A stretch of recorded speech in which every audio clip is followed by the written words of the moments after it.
Bismillahirrahmanirrahim. Alhamdulillahi rabbil alamin, wassalatu wassalamu ala asyrafil anbiya'i wal mursalin wa ala alihi wa sahbihi ajma'in. Subhanaka la ilma lana illa ma 'allamtana innaka antal alimul hakim. Rabbi shrah lana sudurana wa yassir lana umurana wahlul 'uqdatam min lisanina yafqahu qawlana. Rabbi yassir wa la tu'assir ya karim. Rabbi yassir wa la tu'assir ya karim. Rabbi yassir wa la tu'assir ya karim. Wa la hawla wa la quwwata illa billahil aliyyil azim. Amma ba'. Alhamdulillah, bersyukur kita kepada Allah kerana dengan limpah kurnianya dapat kita menyambung pengajian kitab Faridatul Faraid fi Ilmil Aqaid, kitab yang membahaskan tentang akidah Ahlus Sunnah wal Jamaah yang dikarang oleh Syekh Ahmad bin Muhammad Zain Al-Fatani. Jadi kita dah masuk dalam perbahasan wahdaniyat. Sifat yang keenam, sifat wahdaniyat. Bagi mereka yang berkitab, buka di muka surat 9, 10, 12, baris yang ke-14 daripada atas ke bawah. Dan bahawasanya Ta'ala tiada baginya perbuatan yang menyengutui akan dia padanya oleh yang lainnya. Dan sekutu ini dinamakan kam muttasil pada af'al. Apa perbahasan? Kita membahaskan tentang sifat wahdaniyat. Sifat wahdaniyat bermaksud esa. Esa pada zat, esa pada sifat, esa pada af'al. Sebab apa kita bahas sifat wahdaniyat? Kerana wajib di atas setiap mukallaf mengenal Allah Subhanahu wa taala. Perkara pertama yang wajib di atas setiap mukallaf adalah mengenal Allah. Awwalu wajibin 'alal mukallafi ma'rifatullahi ta'ala fa'rifi. Perkara pertama yang wajib di atas setiap mukallaf, orang yang baligh, berakal sampai dakwah, mula-mula sekali wajib mengenal Allah Subhanahu wa taala. Allah firman dalam Al-Quran, fa'lam annahu la ilaha illallah. Jadi menjadi fardu ain, kewajipan kepada kita mengenal Allah Subhanahu wa taala. Tapi bagaimanakah caranya kita mengenal Allah? Itu kata ulama, cara kita mengenal Allah dengan kita mengenal segala sifat yang telah disebutkan dalam Al-Quran. Jadi kita mengenal Allah dengan Allah Ta'ala itu memperkenalkan diri dia sendiri. Dalam Al-Quran Allah Ta'ala firman, wa ilahukum ilahu wahid. Dan Tuhan kamu adalah Tuhan yang satu. Yani Tuhan kamu tu esa. Jadi Allah Ta'ala perkenalkan diri dia bersifat dengan esa. Maka ulama membahas, esa itu ada 3 makna. Yang pertama esa pada sifat, yang pertama esa pada zat, yang kedua esa pada sifat, dan yang ketiga esa pada af'al. Jadi wahdaniyat itu ada 3 makna.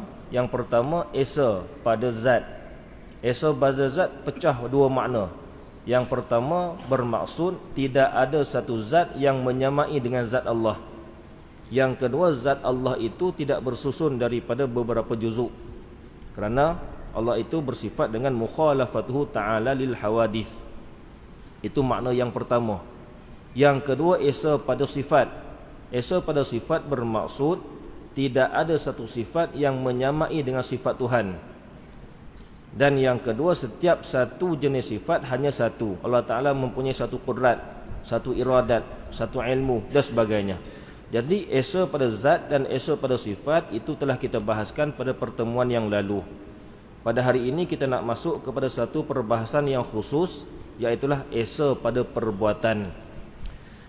Jadi esa pada perbuatan itu ada 2 makna, dan bahawasanya tiada baginya bagi Allah Ta'ala perbuatan yang menyengutui akan dia padanya pada perbuatan tersebut oleh yang lainnya, oleh selain daripada Allah Subhanahu wa Ta'ala. Apa maksud? Allah Ta'ala mengadakan sesuatu dengan tidak dibantu oleh sesiapa pun. Jadi esa pada perbuatan yang pertama dengan makna Allah Ta'ala mengadakan, mengerjakan sesuatu, meniadakan sesuatu dengan tidak ada bantuan daripada apa-apa pun. Tidak menyengutui pada perbuatan Allah oleh sesuatu pun. Itu makna yang pertama. dan bahawasanya Ta'ala tiada baginya perbuatan yang menyungutui akan dia padanya pada perbuatan itu oleh yang lainnya, oleh yang selain daripada Allah Subhanahu wa Ta'ala. Dan sekutu ini dinamakan kam muttasil pada af'al. Itu makna yang pertama. Dan bahawasanya tiada bagi yang lainnya, yang lain daripada Allah Ta'ala itu satu perbuatan di atas wajah mengadakan, dan hanya sesungguhnya dibangsakan, dinisbahkan kepadanya itu atas wajah kasab dan ikhtiar. Ini satu qadiyah, satu maudhu' yang khas yang dibahas oleh ulama', yakni permasalahan usaha dan ikhtiar. Inilah permasalahan yang menjadi perbalahan di antara golongan Ahlus Sunnah wal Jamaah dan golongan Mu'tazilah. Kerana Mu'tazilah berbeza pendapat dengan kita dalam masalah usaha dan ikhtiar. Di sisi mereka, hamba lah yang menjadikan perbuatan yang bersifat ikhtiariyah. Jadi ini di antara masalah yang perlu diamat-amati. Kerana apa? Kerana takut kita terpegang dengan pegangan golongan yang sesat seperti golongan Mu'tazilah. Na'udzubillah min zalik. Jadi Ahlus Sunnah dia ada pendirian tersendiri, Mu'tazilah ada pendapat tersendiri, dan golongan Jabariyah itu ada pendapat yang tersendiri. Jadi kalau kita tak mengamat-amati, tak mempelajari, tak memahami dalam masalah ini, takut kita mendakwa sebagai golongan Ahlus Sunnah, tapi pada hakikat kita terpegang dengan pegangan golongan Mu'tazilah. Jadi makna yang kedua, esa pada perbuatan bermaksud bahawasanya tiada bagi yang lainnya Allah Ta'ala itu satu perbuatan atas wajah mengadakan dan meniadakan. Jadi perbuatan kita bukan dalam bentuk mengadakan dan meniadakan. Yang mengadakan dan meniadakan hakiki adalah Allah Subhanahu wa Ta'ala. Yang menjadikan kita berjalan Allah Subhanahu wa Ta'ala. Yang menjadikan kita makan nasi Allah Ta'ala.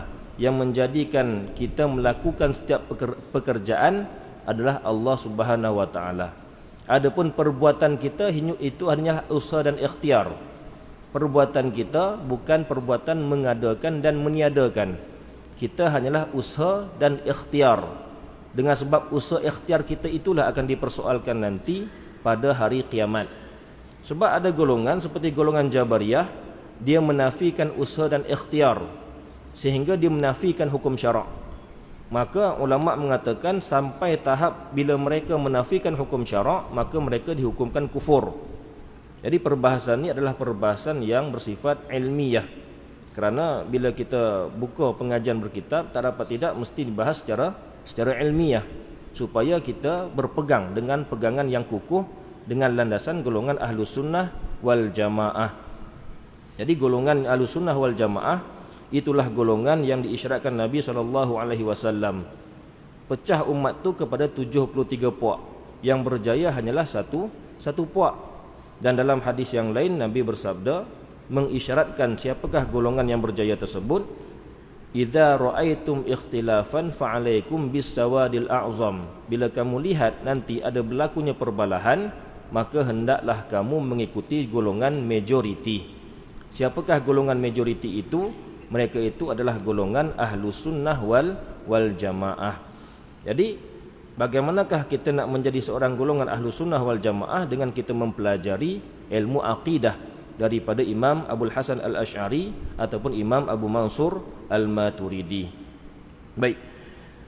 Makna esa pada perbuatan yang kedua, bahawasanya tiada bagi yang lainnya selain daripada Allah Ta'ala itu satu perbuatan di atas wajah, di atas jalan mengadakan, dan hanya sesungguhnya dibangsakan kepadanya itu atas wajah kasab dan ikhtiar. Kasab bermaksud usaha, ikhtiar pilihan hati. Yani kita ni dikatakan kita berdosa melakukan sesuatu kerana ada usaha dan ikhtiar yang zahir pada kita. Kita dikatakan diberi pahala kerana ada usaha dan ikhtiar pada zahir. Tengok angka 1 di bawah tu. Qauluhu dibangsakan kepadanya itu atas wajah kasab dan ikhtiar, artinya dibangsakan perbuatan kepada yang lain daripada Allah itu atas jalan usaha dan pilih, yakni dengan iktibar usahanya. Bagi contoh, kita kata kita makan nasi, kita minum air. Siapa yang melakukan perbuatan? Pada hakikat Allah Subhanahu wa taala. Perbuatan tu dinisbahkan kepada kita hanyalah usaha dan ikhtiar. Usaha tu maksud dia apa? Bergantung kudrat kita dengan perbuatan kita. Itu usaha.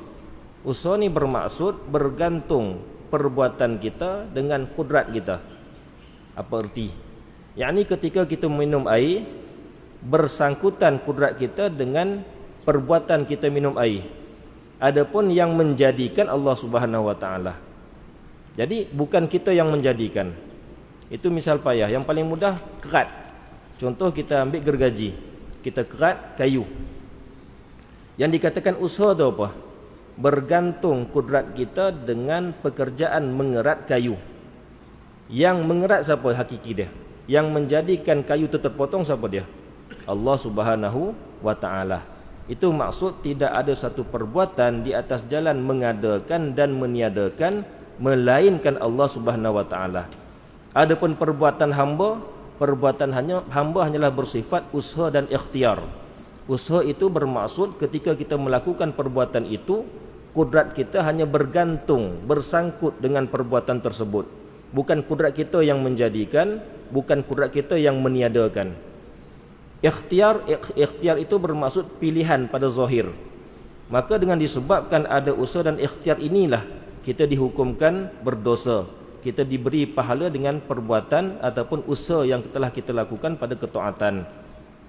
Jadi masalah ni memang masalah yang agak rumit. Yang penting kita sebagai orang awam, kita berpegang secara hakikat setiap apa yang telah kita lakukan itu semuanya daripada Allah Subhanahu wa taala, sama ada pekerjaan yang baik ataupun pekerjaan yang jahat.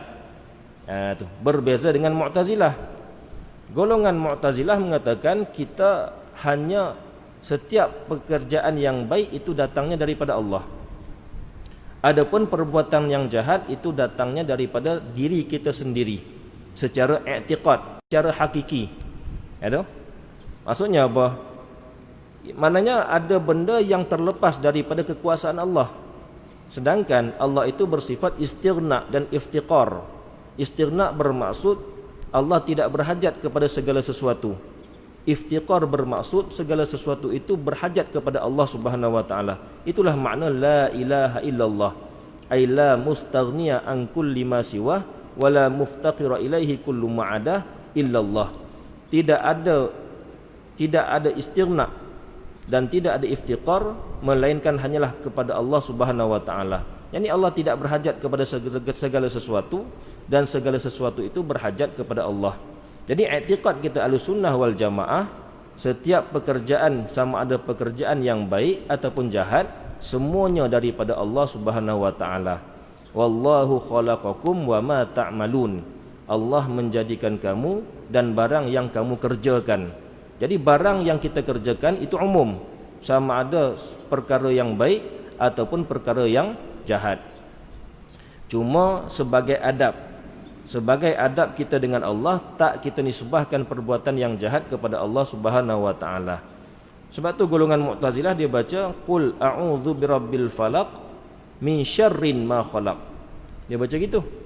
Kalau kita Ahlussunnah wal Jamaah kita baca qul a'udzu birabbil falaq min syarri ma khalaq, daripada kejahatan yang Tuhan jadikan.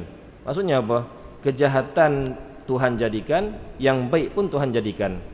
Mu'tazilah dibaca min syarrin ma khalaq, daripada kejahatan yang tidak Tuhan jadikan. Jadi mereka menafikan perbuatan yang jahat itu daripada Allah yang menjadikan. Kita Ahlussunnah tidak. Segala perbuatan hamba itu Tuhan yang menjadikan, sama ada perbuatan yang baik ataupun perbuatan yang jahat. Semua itu berlaku dengan kehendak daripada Allah Subhanahu wa taala. Kerana kita golongan Ahlussunnah, kita mengatakan kehendak, redha dan suruh itu tiga perkara yang berbeza. Terkadang Tuhan kehendak, tapi Tuhan tidak redha dan Tuhan tidak suruh. Contoh seperti seperti kufur Abu Jahal. Kufur Abu Jahal, Tuhan kehendak ke tidak Abu Jahal kufur? Kehendak. Tapi Tuhan redha ke tidak? Tak redha. Tuhan suruh ke tidak Abu Jahal kufur? Tak suruh. Jadi kita golongan Ahlus Sunnah kita mengatakan kehendak, redha dan suruh itu 3 perkara yang berbeza. Golongan Mu'tazilah mengatakan kehendak, suruh dan redha itu perkara yang berbeza. Maknanya setiap benda yang Tuhan tak redha pasti Tuhan tak kehendak. Jadi dia mengatakan setiap perkara yang jahat itu Tuhan jadikan dengan tanpa kehendak. Jadi itu satu benda seolah kita menisbahkan satu perkara yang mustahil ke atas Allah Subhanahu wa taala. Baik. Kita balik kepada masalah usul dan ikhtiar. Allah Ta'ala itu bersifat wahdaniyat pada af'al, esa pada perbuatan. Bermaksud tidak ada satu perbuatan di atas bentuk mengadakan dan meniadakan, melainkan hanyalah Allah Subhanahu wa Ta'ala. Lepas tu perbuatan kita lagu mana? Perbuatan kita kata ulama hanyalah bersifat usaha dan ikhtiar. Usaha itu bermaksud kudrat kita menyertai dengan perbuatan kita. Tapi bukan kudrat kita yang menjadikan. Kudrat kita hanya menyertai dengan perbuatan kita. Yang menjadikan Allah. Yang meniadakan adalah Allah Subhanahu wa ta'ala. Baik, tengok nota kaki di bawah angka 1. Qauluhu dibangsakan kepadanya itu atas wajah kasab dan ikhtiar. Artinya dibangsakan perbuatan kepada yang lain daripada Allah itu atas jalan usaha dan pilih. Ikhtiar yakni pilihan hati. Dia gini, dia perbuatan kita ada 2 bahagi. Satu perbuatan yang bersifat ikhtiariyah, yang kedua perbuatan yang bersifat ittirariyah. Ikhtiariyah bermaksud perbuatan yang disengajakan. Ittirariyah bermaksud perbuatan yang tak disengajakan. Kita dengan golongan Mu'tazilah muafakat pada permasalahan perbuatan ittirariyah. Tapi kita berkhilaf dengan mereka pada perbuatan yang bersifat ikhtiariyah. Contoh, kita naik pokok, panjat pokok daripada atas naik sampai daripada bawah naik sampai ke atas. Itu namanya perbuatan ikhtiariyah, perbuatan yang disengajakan. Tu. Naik sampai ke atas jatuh pokok. Jatuh pokok tu nama dia apa? Perbuatan yang tak disengajakan. Jadi perbuatan yang tak disengajakan itu masalah yang kita muafakat dengan mereka. Kalau kita tanya golongan Mu'tazilah, siapakah yang menjadikan perbuatan yang tak disengajakan itu? Mereka mengatakan Allah. Dan kita pun mengatakan Allah. Jadi kita jatuh pokok itu bukan perbuatan kita, itu adalah perbuatan daripada Allah Subhanahu wa ta'ala. Maknanya apa? Kita dengan golongan Mu'tazilah kita muafakat, sepakat pada permasalahan perbuatan yang tak disengajakan. Contoh kita kerat bawang. Potong bawang tu perbuatan yang disengajakan. Tengah-tengah potong bawang terpotong tangan. Terpotong tangan tu perbuatan yang tak sengaja. Jadi perbuatan tak sengaja ni Mu'tazilah pun kata bukan perbuatan kita, itu perbuatan Allah. Kita pun kata gitu, itu perbuatan daripada Allah Subhanahu wa ta'ala. Jadi permasalahan perbuatan yang tak disengajakan ini sepakat kita dengan Mu'tazilah. Itu semua daripada Allah Subhanahu wa ta'ala. Yang menjadi perbezaan pendapat adalah perbuatan yang sengaja ni. Jadi panjat pokok perbuatan sengaja. Kita tanya golongan Mu'tazilah, siapa yang menjadikan perbuatan itu? Mereka mengatakan kita sendiri. Tu. Jadi perbuatan tu mutlak bagi kita. Itu kata golongan Mu'tazilah. Kalau kita Ahlussunnah wal Jamaah, kita mengatakan yang menaikkan kita daripada bawah ke atas itu adalah Allah Subhanahu wa ta'ala. Cuma kudrat kita, kemampuan kita bergantung ataupun bersama dengan perbuatan kita ketika itu, itulah dinamakan sebagai usaha. Dan pilihan hati kita untuk naik daripada bawah ke atas pada zahir, itulah dinamakan sebagai ikhtiar. Jadi kita golongan Ahlussunnah kita mengatakan yang menjadikan perbuatan itu secara hakiki Allah Ta'ala. Golongan Mu'tazilah mengatakan yang menjadikan perbuatan itu secara hakiki adalah kita sendiri. Itu perbezaan dia. Jadi perbezaan kita dengan mereka adalah pada permasalahan perbuatan yang bersifat ikhtiariyah ataupun perbuatan yang disengajakan.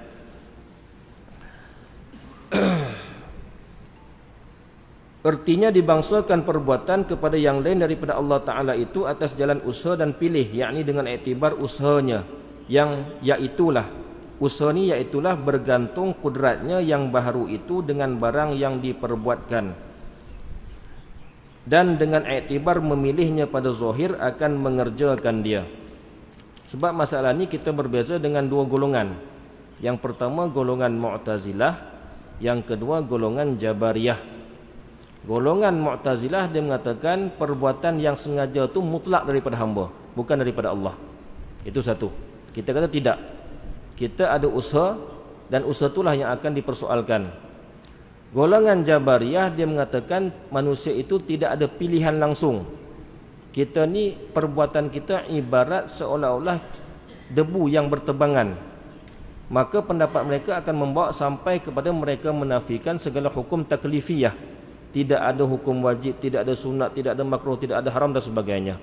Bahkan ulama mengatakan seandainya mereka berpendapat begitu sampai mengatakan tidak ada hukum langsung, maka hukum dia kufur ke atas mereka. Dan pada menafikan perbuatan daripada yang lain daripada Allah itu menolak perkataan golongan Mu'tazilah. Mu'tazilah berkata bahawasanya hamba itu menjadikan segala perbuatan dirinya yang ikhtiari. Ini pendapat Mu'tazilah. Perbuatan kita yang disengajakan secara mutlak itu daripada kita sendiri. Kita yang menjadikan, bukan Allah Ta'ala. Bukan Allah yang menjadikan. Contoh seperti makan, berjalan, panjat pokok, apalagi melompat, itu semua perbuatan yang disengajakan.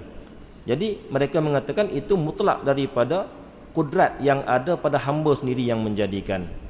Jadi bila berkata begitu seolah-olah dia menafikan keesaan Allah pada perbuatan. Tu. Di perbahasan ni hujung dia apa dia? Dia menafikan keesaan Allah pada perbuatan. Sebab itulah kita kata makna esa ni tiga. Esa pada zat, esa pada sifat dan esa pada perbuatan. Yang menjadi permasalahan di antara firqah-firqah Islamiyah adalah pada permasalahan esa pada perbuatan. Jadi kita golongan ahlu sunnah wal jamaah kita tetap mengatakan Tuhan itu esa pada perbuatan, bermaksud Allah menjadikan sesuatu dengan tidak ada sesuatu pun yang menyengutui dengan dia, dan Allah Ta'ala mengadakan dan meniadakan itu secara mutlak. Tidak ada perbuatan yang lain daripada Allah dalam bentuk mengadakan dan meniadakan. Adapun perbuatan hamba hanyalah bersifat usaha dan ikhtiar. Dan pada menafikan perbuatan yang lain daripada Allah Ta'ala itu menolakkan perkataan golongan Mu'tazilah. Golongan Mu'tazilah berkata bahawasanya hamba itu menjadikan segala perbuatan dirinya yang ikhtiariyah seperti makan dan berjalan. Memang perbahasan ini perbahasan yang agak rumit. Perbahasan yang agak rumit. Secara mudah di atas kita orang awam, kita beriktikad Tuhan itu esa pada perbuatan. Perbuatan kita secara hakiki adalah Allah Ta'ala yang menjadikan. Perbuatan kita secara hakiki adalah Allah Ta'ala yang menjadikan. Kita dipersoalkan nanti pada hari kiamat kerana ada usaha dan ikhtiar kita. Dan pada menyabitkan usaha bagi hamba itu menolakkan perkataan golongan Jabariyah. Golongan Jabariyah, dia minum arak, dia berzina dan sebagainya, dia kata apa? Ini perbuatan Allah. Itu hukumnya haram. Memang segala hakikat perbuatan itu daripada Allah Ta'ala, tapi haram kita menisbahkan perbuatan itu kepada Allah kerana tujuan untuk menghalalkan perbuatan maksiat yang telah kita lakukan. Dan pada menyabitkan usaha bagi hamba itu menolakkan perkataan golongan Jabariyah. Sebab itulah kita kena faham dua perkara. Yang pertama kena faham syariat, yang kedua kena faham hakikat. Yang pertama kena faham syariat, yang kedua kena faham hakikat. Syariat, perbuatan kita itu akan dihukum. Secara hakikat memang pada i'tiqad kita berpegang itu daripada Allah Subhanahu wa Ta'ala. Yang dipersoalkan itu adalah usaha dan ikhtiar. Dan pada menyabitkan usaha bagi hamba itu menolakkan perkataan golongan Jabariyah. Apa yang dikatakan oleh golongan Jabariyah? Bahawasanya tiada bagi hamba itu usaha sekali-kali pada zahir dan batin. Tu. Mereka mengatakan manusia itu tidak ada usaha dan ikhtiar langsung. Tidak ada usaha dan ikhtiar langsung. Bahkan mereka menisbahkan keseluruhan perbuatannya kepada Allah Ta'ala, sehingga mereka menafikan hukum syarak. Dia kata apa? Aku minum arak ni, ini Allah Ta'ala punya perbuatan. Dia berzina pun dia kata ini perbuatan Allah Ta'ala. Jadi dia mengambil perkara yang hakikat dan dia menolak perkara yang bersifat syariat, maka hukum dia salah. Bahkan bila dia menolak syariat, maka hukum dia kufur. Bila dia menolak syariat, dia hanya mengambil semata-mata hakikat, maka hukum dia kufur. Kita golongan Ahlussunnah wal Jamaah, kita menggabungkan di antara hakikat dan syariat. Hakikat perbuatan itu daripada Allah, syariat kita dipersoalkan dengan usaha dan ikhtiar yang berlaku di atas diri kita tadi. Tu. Dan i'tiqad yang sebenar itu i'tiqad golongan Ahlussunnah wal Jamaah, bahawasanya tiada memberi bekas oleh hamba pada sesuatu sekali-kali. Yani tidak ada yang menjadikan dan tidak ada yang meniadakan melainkan Allah Ta'ala sahaja. Dan hanya sesungguhnya ada bagi hamba itu usaha dan pilihan pada zahir. Jadi pada kita ni perbuatan kita hanyalah usaha satu, yang kedua pilihan pada zahir. Disebabkan kedua-dua inilah maka kita akan dihukum nanti di hari kiamat. Seperti yang lagi akan datang disebutkan di dalam risalah ini, intaha muallifuhu. Jadi insya-Allah nanti akan dibahas lagi dalam masalah sifat iradah. Mustahil bagi sifat iradah. Ini mustahil Allah Ta'ala itu tidak bersifat dengan sifat iradah. Akan dibahas lagi, Tuhan menjadikan sesuatu itu dengan kehendaknya, dan Tuhan menjadikan sesuatu itu muafakat dengan kehendaknya. Tidak ada sesuatu pun yang terlepas daripada kehendak Allah Subhanahu wa Ta'ala. Itu nanti akan dibahas lagi, perkara yang bersifat yang bergantung dengan asbabul adiyah dan sebagainya. Baik. Dan ada perbuatan bagi yang lain atas wajah mengadakan ini, dinamakan kam munfasil pada af'al, dan ternafi dua kam ini dengan wahdaniyat pada af'al. Sebab itu dalam satu kisah di antara Imam Asy-Syafi'i, Imam Asy-Syafi'i bertemu dengan syaitan. Syaitan menyerupai bentuk seorang manusia. Dia bertemu dengan Imam Asy-Syafi'i rahimahullah. Tujuan dia untuk menjatuhkan akidah Imam Syafi'i. Jadi dia bertanya satu soalan, wahai Imam Syafi'i, apa pendapat kamu tentang seseorang yang Allah Ta'ala jadikan, kemudian di dunia Allah Ta'ala jadikan itu kufur. Allah Ta'ala jadikan dan Allah Ta'ala berkehendak dia jadi kufur. Kemudian di hari kiamat nanti Allah akan masukkan dia ke dalam neraka. Jadi persoalannya apa? Tak ke Tuhan tu zalim? Allah menjadikan, contoh kita kata Abu Lahab, kemudian Allah Ta'ala kehendak dan menjadikan Abu Lahab tu menjadi kufur di dunia. Kemudian Allah Ta'ala masukkan Abu Lahab ke dalam neraka kekal abadi. Tak ke zalim nama dia? Jadi persoalannya apa? Bukan ke Tuhan tu zalim? Jadi Imam Syafi'i pun tunduk. Dia pun ketika tu dia tunduk. Kemudian Allah Ta'ala ilhamkan jawapan kepada dia, maka dia berjawab. Dia jawab kepada syaitan, kepada pemuda tadi. Dia berkata, wahai hamba Allah, seandainya Tuhan melakukan perbuatan tersebut di luar miliknya, seandainya Tuhan melakukan perbuatan tersebut di luar miliknya, maka Tuhan itu zalim. Tapi kalau Tuhan melakukan perbuatan itu di dalam miliknya, maka tak boleh kita katakan zalim bagi Tuhan. Kerana apa? Kerana dia melakukan perkara tersebut di atas miliknya. La yus'alu amma yaf'alu wa hum yus'alun. Jangan ditanya perbuatan Allah, sedangkan kamulah yang akan ditanya nanti. Tu. Jadi segala perbuatan kita, sama ada perbuatan yang disengajakan ataupun perbuatan yang tidak disengajakan, semua itu daripada Allah Subhanahu wa Ta'ala secara hakiki. Wallahu khalaqakum wa ma ta'malun. Allah menjadikan kamu dan Allah menjadikan perbuatan kamu. Jelas dalam Al-Quran. Wallahu khalaqakum wa ma ta'malun. Allah menjadikan kamu dan menjadikan perbuatan kamu. Itu yang pertama.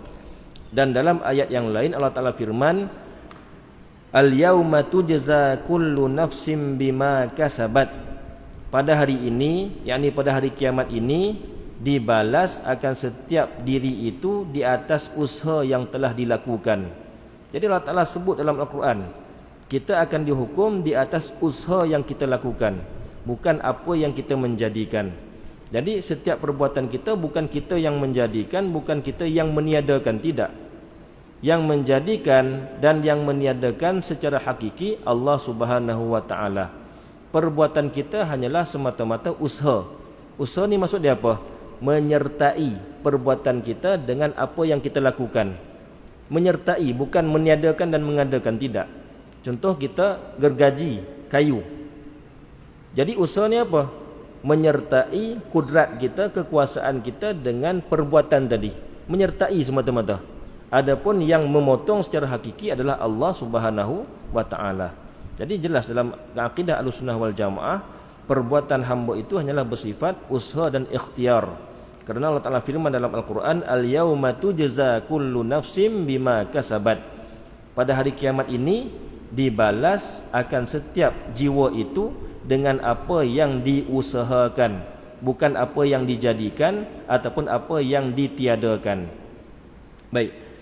Dan mustahil lawannya iaitu ketiadaan esanya pada segala yang tersebut itu. Mustahil Tuhan itu ada dua. Mustahil Tuhan itu berbilang-bilang pada zat. Mustahil Tuhan itu berbilang-bilang pada sifat. Mustahil Tuhan itu berbilang-bilang pada perbuatan.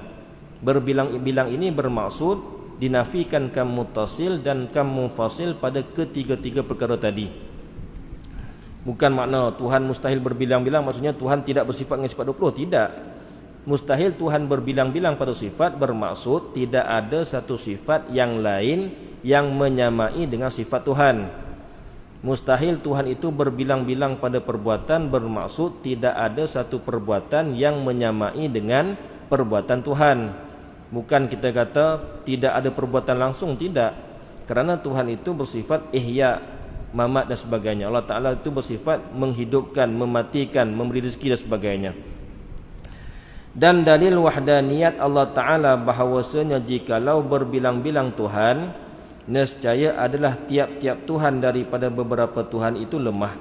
Ini disebutkan dalam Al-Quran, lau kana fihima alihatun illallah la fasadata.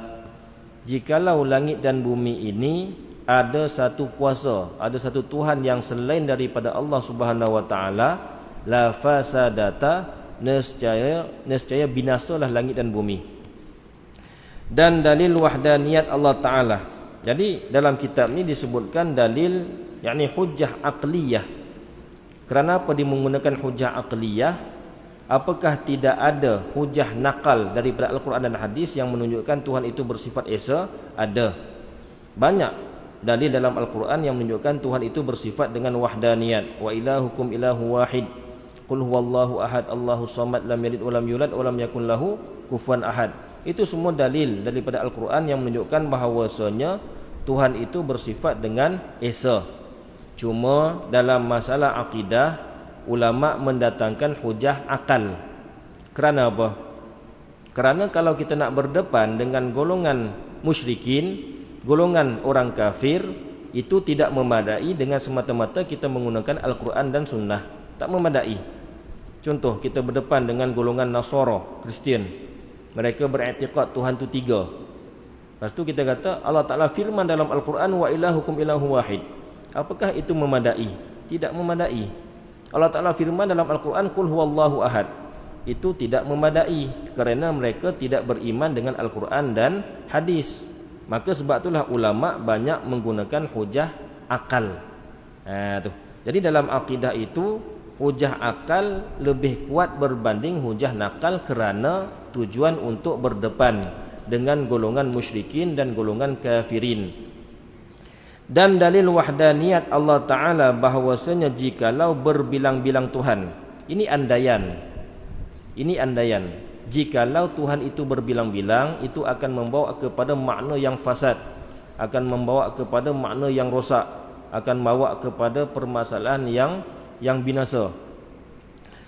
Dan dalil wahdaniyat Allah Ta'ala bahawasanya jikalau berbilang-bilang Tuhan, jikalau, ini andaian. Allah Ta'ala pun mengajarkan kepada kita membuat andaian dalam akidah. Lau kana fihima alihatun illallah la fasadata. Jikalau ada Tuhan, kalau ada dua Tuhan selain daripada Allah, maka akan binasalah langit dan bumi. Jadi dalil hujjah aqliyah yang menunjukkan Tuhan itu bersifat dengan wahdaniyat, jikalau berbilang-bilang Tuhan, nescaya adalah tiap-tiap Tuhan daripada beberapa Tuhan itu lemah. Ini dalam permasalahan wahdaniyat, ulama mendatangkan dua dalil. Ada namanya burhan tamanu', ada namanya burhan tawarud, dan setiap satu itu dibahas dalam 6 bentuk permasalahan. Itu permasalahan yang agak panjang.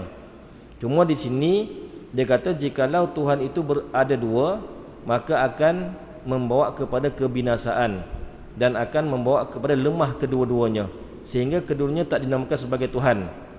Ini andaian. Jikalau berbilang-bilang Tuhan, yakni kalau Tuhan itu ada dua, nescaya adalah tiap-tiap Tuhan daripada beberapa Tuhan itu lemah. Dan jika lemah mereka itu, nescaya tiada didapatkan alam ini, dan iaitu batil dengan musyahadah. Permasalahan dia apa? Kita ambil satu masalah. Kalaulah Tuhan tu ada dua, kalaulah Tuhan tu ada dua, maka sebagai contoh Tuhan pertama menjadikan bumi mengikut kehendak dia, dijadikan bumi itu bulat.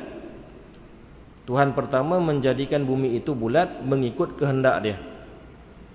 Kemudian Tuhan kedua tak setuju, dia pun ada kehendak dia sendiri, maka dibinasakan bumi dan dia menjadikan bumi itu petak mengikut kehendak dia. Kemudian dilihat lagi oleh Tuhan yang pertama, tak sesuai dengan kehendak dia, dibinasakan dan dia buat bumi yang baru mengikut kehendak dia, bulat. Tuhan yang kedua tadi tak puas hati, dia binasakan bumi ini dan dia buat bumi yang baru mengikut kehendak dia, bumi yang petak. Begitulah seterusnya, tak berkesudahan. Sebab tu dalam Al-Quran, jikalau ada dua Tuhan, nescaya binasalah langit dan bumi. Tidak akan terjadi, kerana mereka saling berbalah dalam menjadikan sesuatu. Bila mereka berbalah, maka ternafilah, tidaklah Tuhan itu dua. Tuhan itu tetap esa, wahdaniyat. Dan jika lemah mereka itu, nescaya tiada didapatkan alam ini, dan iaitu batil dengan musyahadah. Alam ni tidak ada, itu batal dengan musyahadah, dengan kita menyaksikan alam ni ada. Itu menunjukkan bahawasanya Tuhan itu adalah esa, bukan dua. Kalau Tuhan itu dua, alam ni tidak mungkin terjadi, kerana mereka sentiasa berbalah sampai ke hujung, tidak berkesudahan. Tuhan pertama buat, Tuhan kedua batalkan. Tuhan kedua buat, Tuhan yang pertama batalkan. Tuhan pertama buat, itulah kesudahan dia, tidak berkesudahan. Itu dalam Al-Quran Allah Ta'ala sebut, jikalau di langit dan bumi itu ada dua Tuhan, maka tidak mungkin terjadi. Maka tiadalah berbilang-bilang Tuhan, maka sabitlah wahdaniyatnya. Dan apabila sabit wahdaniyatnya, mustahillah lawannya, iaitu berbilang-bilangnya. Sebab bila kata isbatkan ketuhanan, maka pasti Tuhan itu bersifat dengan iradah dan qudrah. Tuhan itu bersifat kehendak dan bersifat dengan mengadakan, kuasa mengadakan dan kuasa meniadakan.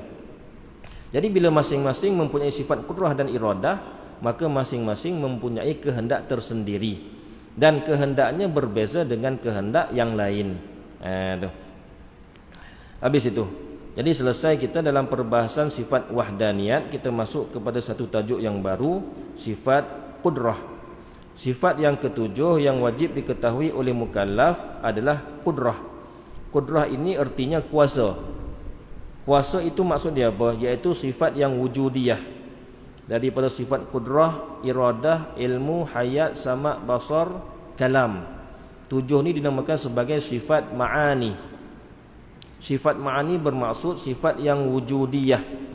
Seandainya dibuka hijab nanti pada hari kiamat, kita akan dapat melihat Allah Subhanahu wa taala dan akan dapat melihat sifat ma'ani bagi Allah Subhanahu wa taala. Jadi sifat ma'ani Allah itu ada 7. Yang pertama qudrat, iradat, ilmu, hayat, sama', basar, kalam.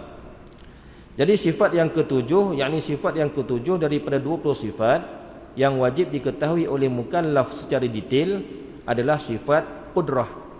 Jadi qudrah ini dalam bahasa Arab, dalam bahasa Melayu diterjemahkan kuasa. Di Petani mereka terjemahkan dengan pekuasa. Kerana apa? Kerana nak membezakan di antara pekuasa dan berkuasa, nak membezakan di antara sifat dan ta'alluq. Itu perbahasan yang agak detail. Yang penting kita sebagai orang awam, Allah Ta'ala itu mempunyai sifat qudrah yang bermaksud kuasa. Dengan sifat itulah Tuhan kuasa menjadikan sesuatu dan meniadakan sesuatu. Barang siapa yang menafikan sifat ma'ani bagi Allah, barang siapa yang menafikan sifat qudrah bagi Allah, maka hukum dia kufur. Na'udzubillahi min zalik. Jadi sifat qudrah ini artinya kuasa, iaitu sifat yang wujudiyah, lagi sedia.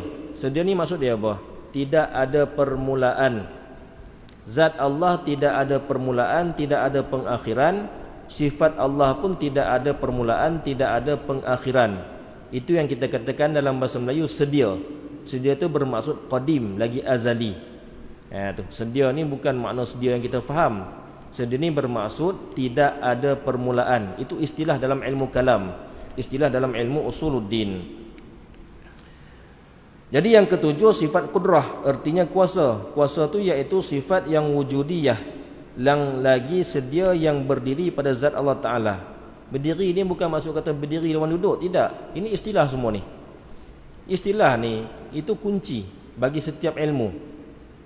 Kalau kita masuk ilmu usuluddin dan kita tak faham ilmu istilah dalam ilmu usuluddin, kita tidak akan ada jodoh dalam ilmu usuluddin. Kita mengaji ilmu fiqh tapi tak mengambil istilah, tidak mengambil peduli dalam istilah ilmu fiqh, maka tidak mungkin kita akan memahami ilmu fiqh. Mengajilah mana-mana ilmu pun semuanya ada istilah. Tengok ilmu tajwid, ada istilah tersendiri. Idgham, iqlab dan sebagainya. Itu istilah. Jadi dalam ilmu usuluddin dia ada istilah tersendiri. Qidam. Qidam kalau kita terjemahkan dalam bahasa Melayu bermaksud sedia. Sedia tu maksud dia apa? Kalau kita kata sedia untuk melakukan, itu tidak. Sedia untuk makan nasi, itu tidak. Sedia untuk menaiki kenderaan, itu bukan maksud. Sedia di sini bermaksud tidak ada permulaan. Jadi zat Allah itu sedia. Maksud dia apa? Zat Allah itu tidak ada permulaan pada adanya dan tidak ada pengakhiran pada adanya. Sifat Allah itu sedia. Sedia bermaksud sifat Allah itu tidak ada permulaan dan tidak ada pengakhiran. Ini susahnya bahas kitab ni. Ya, bila bahas kitab tu gitu, memang tu cara dia. Sebab kalau kita bahas kitab tiba-tiba kita pusing kot lain, dia bukan ngaji kitab nama dia. Itu dia kona kot lain. Tu. Jadi bila bahas kitab dia memang sifat dia gitu. Memang terpaksa dibahas secara ilmiah. Kalau tak dibahas secara ilmiah, maka tak dinamakan mengaji kitab. Boleh nak skip masalah. Dia memang dalam pengajian usuluddin. Usuluddin tu ada 3 perbahasan. Yang pertama ketuhanan, yang kedua kenabian, yang ketiga sam'iyat. Perbahasan yang paling payah itu adalah perbahasan ketuhanan ni. Bahas sifat wujud, qidam, baqa', mukhalafah, qiyamuhu ta'ala binafsi, wahdaniyah, satu persatu sampailah kaunuhu mutakalliman. Jadi ini perbahasan yang paling payah dan paling rumit dan paling membebankan kalau dalam otak itu. Tapi inilah fardu ain. Barang siapa yang tak mempelajari, hukum dia berdosa. Sebab apa? Sebab Allah Ta'ala memfardukan kepada kita mengenal dia. Fa'lam annahu la ilaha illallah. Jadi kita mengaji benda yang rumit begini, tujuan dia apa? Tujuan untuk melepaskan fardu ain. Selagi mana kita tak faham masalah ni, selagi itulah kita tak dikenamakan sebagai mengenal Allah. Tu. Jadi kudrat ini bermaksud kuasa. Kuasa tu maksud dia apa? Iaitu sifat yang wujudiyah, lagi sedia, yakni tidak ada permulaan, yang berdiri pada zat Allah Ta'ala. Ini pun satu permasalahan. Sifat yang berdiri pada Allah Ta'ala. Kalau kita faham berdiri itu bermaksud lawan duduk dan baring, itu salah. Berdiri ini bermaksud sifat yang ada pada zat Allah Ta'ala. Itu sifat kudrat itu kuasa, yakni satu sifat yang wujudiyah, lagi sedia, yang berdiri, yakni yang ada pada zat Allah Ta'ala. yang dapat dengan dia mengadakan tiap-tiap mungkin dan meniadakan akan dia akan tiap-tiap mungkin atas muafakat iradah. Itu akidah kita. Itu kita kena pegang. Allah Ta'ala kuasa menjadikan sesuatu dan meniadakan sesuatu di atas muafakat dengan sifat iradah. Tu maknanya Allah Ta'ala menjadikan perkara yang baik itu di atas kehendak dia. Allah Ta'ala mengadakan perkara yang jahat itu di atas kehendak dia. Jadi semua yang Allah Ta'ala lakukan mengikut kehendak dia. Sebab Allah Ta'ala itu tidak bersifat lalai dan ghaflah, tidak. Berbeza dengan golongan Mu'tazilah tadi. Dia kata apa? Allah menjadikan perkara yang baik itu mengikut kehendaknya. Tapi Allah menjadikan perkara yang jahat itu tidak mengikut kehendaknya. Kerana mereka mengatakan kehendak, redha dan suruh itu perkara yang sama. Kita kata tidak. Kehendak lain, redha lain, suruh lain. Contoh kita ambil gini. Kehendak, suruh dan redha. Seperti iman Sayyidina Abu Bakar As-Siddiq. Iman Sayyidina Abu Bakar As-Siddiq, Tuhan kehendak, Tuhan redha, Tuhan suruh. Lagu mana? Tuhan kehendak ke tidak iman Sayyidina Abu Bakar As-Siddiq? Kehendak. Tuhan suruh ke tidak? Suruh. Suruh beriman. Tuhan redha ke tidak Sayyidina Abu Bakar As-Siddiq beriman? Redha. Jadi di situ Tuhan kehendak, suruh dan redha.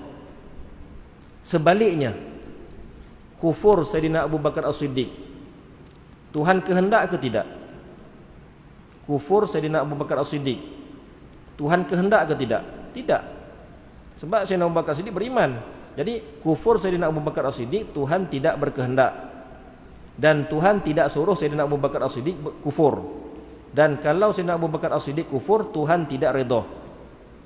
Jadi di situ Tuhan tidak kehendak, Tuhan tidak suruh, dan Tuhan tidak redha. Iman Sayyidina Abu Bakar As-Siddiq, Tuhan suruh, Tuhan kehendak, Tuhan redha. Adapun sebaliknya, kufur Sayyidina Abu Bakar As-Siddiq, Tuhan tidak kehendak, Tuhan tidak menjadikan, Tuhan tidak suruh, dan Tuhan tidak redha. Adapun iman Abu Jahal, Tuhan kehendak ke tidak? Abu Jahal kufur, kafir, masuk dalam api neraka. Iman Abu Jahal, Tuhan tidak berkehendak. Tapi Tuhan suruh ke tidak Abu Jahal beriman? Suruh. Kalau Abu Jahal beriman, Tuhan redha ke tidak? Redha. Tapi masalahnya Tuhan tak berkehendak. Tuhan tidak berkehendak Abu Lahab jadi beriman. Tuhan tidak berkehendak Abu Jahal beriman, tidak berkehendak. Tapi suruh, sebab Tuhan menyuruh Nabi Muhammad menyampaikan dakwah kepada mereka. Contoh Fir'aun. Allah Ta'ala mengutuskan Nabi Musa untuk berdakwah kepada Fir'aun. Maknanya Tuhan suruh Nabi Musa menyampaikan dakwah kepada Fir'aun. Maknanya Tuhan menyuruh Fir'aun beriman. Tapi masalahnya Tuhan tidak berkehendak Fir'aun beriman. Tu. Jadi kita golongan Ahlussunnah wal Jamaah kita mengatakan bahawasanya iradah, kehendak, suruh dan redha itu tiga perkara yang berasingan. Contoh tadi Fir'aun. Tuhan tidak berkehendak Fir'aun beriman, tapi Tuhan suruh Fir'aun beriman. Dan seandainya kalau Fir'aun beriman, Tuhan redha. Tapi permasalahannya Tuhan tak kehendak dan Tuhan tidak menjadikan. Jadi ini semua perkara yang bersifat akal. Tu. Golongan Mu'tazilah dia mengatakan redha, kehendak dan suruh itu perkara yang sama. Jadi dia kata kalau Tuhan menjadikan perkara yang keji, contoh Tuhan menjadikan kufur bagi Abu Jahal, itu bermaksud Tuhan redha. Itu bermaksud Tuhan redha. Kita kata tidak. Tuhan memang berkehendak Abu Jahal kufur. Tuhan memang menjadikan Abu Jahal kufur, tapi Tuhan tidak redha kerana Tuhan tidak suruh. Jadi tidak semestinya perkara yang Tuhan kehendak, Tuhan redha dan Tuhan suruh, tidak. Tuhan kehendak orang kafir menjadi kafir, dan Tuhan kehendak memasukkan orang kafir kekal dalam api neraka, tapi Tuhan tidak suruh mereka jadi kufur, dan Tuhan tidak redha mereka bersifat dengan sifat kufur. Jadi kita dengan Mu'tazilah kita berbeza banyak masalah. Ini di antaranya. Kita golongan Ahlussunnah kita mengatakan kehendak, redha dan suruh itu tiga perkara yang berbeza. Mereka mengatakan kehendak, redha dan suruh itu perkara yang sama. Sebab itulah mereka mengatakan Tuhan menjadikan sesuatu perkara yang keji tanpa kehendaknya. Bila tanpa kehendak itu bermaksud ada sesuatu yang berlaku dengan tanpa ta'alluq kudrah Allah Ta'ala, itu mustahil. Itu mustahil berlaku. Kerana Allah Ta'ala firman dalam Al-Quran, وَمَا كُنَّا عَنِ الْخَلْقِ غَافِلِينَ وَمَا كُنَّا عَنِ الْخَلْقِ غَافِلِينَ, dan tidaklah kami lalai, leka dalam menjadikan segala sesuatu. Maknanya segala sesuatu itu berlaku di atas kehendak daripada Allah Subhanahu Wa Taala. Tapi tidak semestinya benda yang Allah Taala jadikan itu Tuhan suruh dan Tuhan redha, tak semestinya. Tu. Jadi yang dikatakan kuasa ni yang dapat dengan dia mengadakan tiap-tiap mungkin dan meniadakan dia di atas muafakat iradah. Ini di atas muafakat dengan kehendak Allah Subhanahu Wa Taala. Tengok angka 1 bawah, qauluhu atas muafakat iradah, artinya bahawasanya Allah Taala tiada mengada dan tiada meniadakan dengan kudratnya melainkan akan barang yang telah ia tentukan dengan iradahnya. Bersalahan bagi Mu'tazilah. Mu'tazilah yang berkata mereka itu dengan bahawasanya Allah Ta'ala itu menjadikan akan segala kejahatan dan yang keji padahal tiada menghendaki akan dia. Itu Mu'tazilah. Allah memang mengadakan, menjadikan perkara yang keji. Contoh perkara yang keji, kufur Abu Lahab, kufur Fir'aun, itu Tuhan menjadikan, tapi tanpa kehendak. Jadi itu satu kelemahan bagi Allah. La yus'alu amma yaf'alu wa hum yus'alun. Jangan disoal apa yang Tuhan lakukan, sedangkan mereka itu akan dipersoalkan. Jadi kalau kita mengatakan ada perkara yang terjadi di dunia ini di luar kehendak Allah, itu kita menisbahkan perkara yang mustahil ke atas Allah Ta'ala. Kita bukan menyempurnakan Allah dengan sifat yang sempurna, tidak. Kita telah melemahkan Allah, kita menisbahkan sifat yang lemah bagi Allah Subhanahu Wa Ta'ala, itu mustahil. Habis itu, dan baginya 7 ta'alluq. Itulah faedah kita mempelajari ilmu akidah. Walaupun perbahasannya kadang-kadang perbahasan yang membebankan otak kita, tapi inilah sebenarnya yang untuk melepaskan fardu ain kita. Selagi mana kita tak lepas beberapa permasalahan tadi, takut-takut kita terpengaruh dengan golongan-golongan yang sesat seperti golongan Mu'tazilah, golongan Jabariyah, golongan Mujassimah, golongan Musyabbihah dan sebagainya. Ya tu. Itulah kata Imam Al-Ghazali, la tasihul ibadah illa bima'rifatil ma'bud. Tidak sah ibadah melainkan selepas mengenal siapakah Tuhan yang kita sembah itu. Jadi mengenal Tuhan tu bagaimanakah caranya? Itulah dengan kita mempelajari ilmu sifat 20 ni, dengan kita mempelajari ilmu akidah. Supaya apa? Supaya kita beribadah dengan sempurna. Tu. Dan baginya 7 ta'alluq, dan erti ta'alluq itu menuntut sifat akan pekerjaan yang lebih atas berdirinya dengan zat, dan tiada ada ta'alluq melainkan bagi sifat ma'ani jua. Jadi ta'alluq ni perbahasan yang agak dalam dan tidak wajib bagi mukallaf itu mengetahui perbahasan ta'alluq. Ini sebahagian daripada perbahasan yang sifatnya fardu kifayah. Perbahasan ta'alluq sifat kudrah, iradah, ilmu, hayat, sama' dan basar itu tidak wajib diketahui. Kerana apa? Kerana ulama mengatakan ini sebahagian daripada perkara yang rumit daripada ilmu kalam. Dan ini adalah perbahasan yang bersifat fardu kifayah.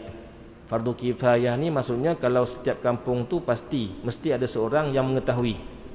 Tak mesti semua mengetahui, tidak. Tu. Dalam setiap kampung mesti ada seorang yang mengetahui perbahasan ta'alluq. Tu. Jadi ini tak wajib diketahui oleh mukallaf. Dan perbahasan ta'alluq ni perbahasan yang agak panjang. InsyaAllah kita akan bahas lagi pada pertemuan yang akan datang. Sampai bertemu lagi, cukup sampai di sini dulu. Wallahu subhanahu wa ta'ala a'lam bis-shawab. Amin amin amin amin ya rabbal alamin. Allahumma aftah alaina futuhal arifin wa wasi' arzaqana wa nawwir qulubana waj'al a'malana khalisatan liwajhikal karim. Allahumma ahsin 'aqibatana fil umuri kulliha wa ajirna min khizyid dunya wa 'adzabil akhirah. Allahumma inna nas'aluka ridhaka wal jannah wa na'udzubika min sakhatika wan nar. Allahumma la tusallit 'alaina bidhunubina man la yakhafuka wa la yarhamuna. Allahumma innaka afuwun karimun tuhibbul afwa fa'fu anna wa an walidina wa an jami'il muslimina wal muslimati wal mu'minina wal mu'minatil ahya'i minhum wal amwat birahmatika ya arhamar rahimin. Wa sallallahu ala sayyidina Muhammadin wa ala alihi wa sahbihi wa sallama tasliman katsira walhamdulillahi rabbil alamin. Assalamualaikum warahmatullahi wabarakatuh.